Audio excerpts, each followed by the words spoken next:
In Willow Creek, nothing bad ever happened, until October 17, 2019. On a crisp fall evening in 2019, 17-year-old Emily Hart vanished from the quiet town of Willow Creek, West Virginia.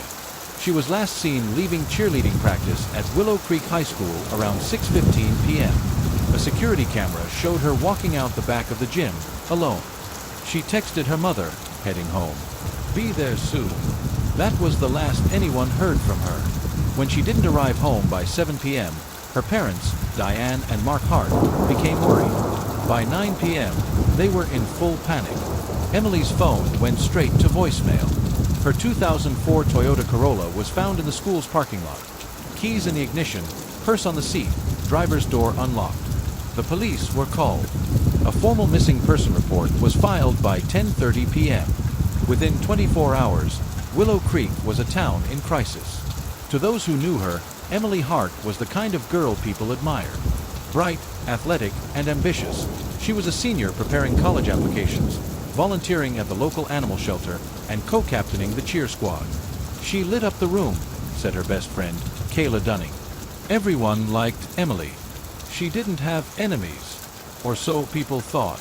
As investigators dug into her disappearance, inconsistencies emerged. Her attendance had slipped.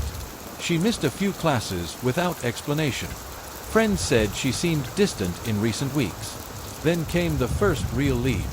According to Kayla, Emily had confided in her weeks earlier that she'd met someone, an older man, online. He went by the name Liam. She told Kayla it was serious, but she was keeping it secret. Kayla had never met him. No one had. Digital forensic analysis of Emily's phone revealed a string of encrypted chats with someone using a burner number. The messages had been deleted 2 days before her disappearance. But cached data showed they'd arranged to meet in person multiple times. The last known chat, October 17th, 5:41 p.m. Same spot as usual. "Don't be late." Investigators believed Liam may have been the last person to see her alive. While the online suspect angle was pursued, a second potential suspect emerged, Aiden McAllister, Emily's ex-boyfriend. A former football star and local Golden Boy, Aiden had been seen with Emily several times over the summer, despite their public breakup months earlier. When questioned, Aiden admitted to a brief rekindling, but he claimed it ended weeks before she went missing. Police weren't convinced. A search of Aiden's garage turned up a silver locket with Emily's initials. Her parents confirmed it had been missing from her room. He denied knowing how it got there. However, no physical evidence tied Aiden to the scene. And then, the case took a darker turn. 24 days after Emily disappeared, a hiker stumbled upon a waterlogged phone in a ravine 5 miles outside town. It was Emily's. Forensic technicians were able to recover one final video from the phone. The shaky, low-light footage showed Emily arguing with someone just out of frame. Her voice was scared but firm.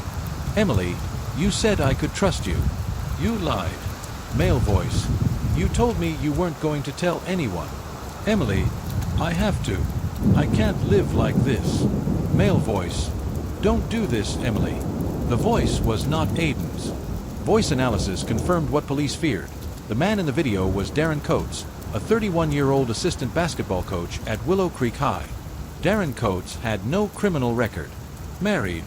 1 child. Active in youth outreach. He was well-liked, trusted. Emily's name had come up in a mentorship program he volunteered for. When confronted, Coates denied everything.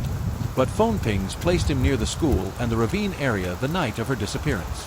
Surveillance footage, missed in the first review, showed his truck leaving the school parking lot around 6:25 p.m., 10 minutes after Emily was last seen. Under mounting evidence, Coates confessed, but not to murder. He claimed that Emily had threatened to expose their relationship, and he drove her to an old family cabin to talk things out. They argued, and she ran off into the woods. He insisted she slipped, fell, and he panicked and left her. But a forensic search of the ravine told a different story. Emily's remains were found buried in a shallow grave near the creek, partially covered with pine needles.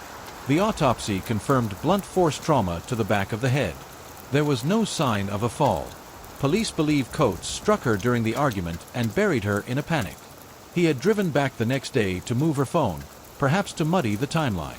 Coates was arrested and charged with first-degree murder, improper disposal of a body, and corruption of a minor. In April 2021, he was sentenced to life in prison without the possibility of parole. The case sent shockwaves through Willow Creek. Parents questioned how such a relationship could go unnoticed. The school district came under fire for lack of oversight.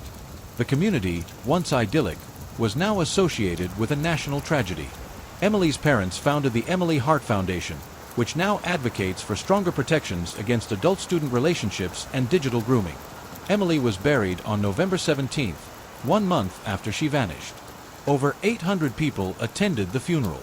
Emily Hart wasn't a runaway. She wasn't careless.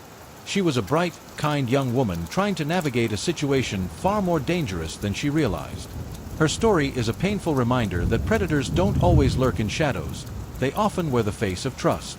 And in small towns like Willow Creek, where nothing bad ever seemed to happen, sometimes that's exactly where the worst things do.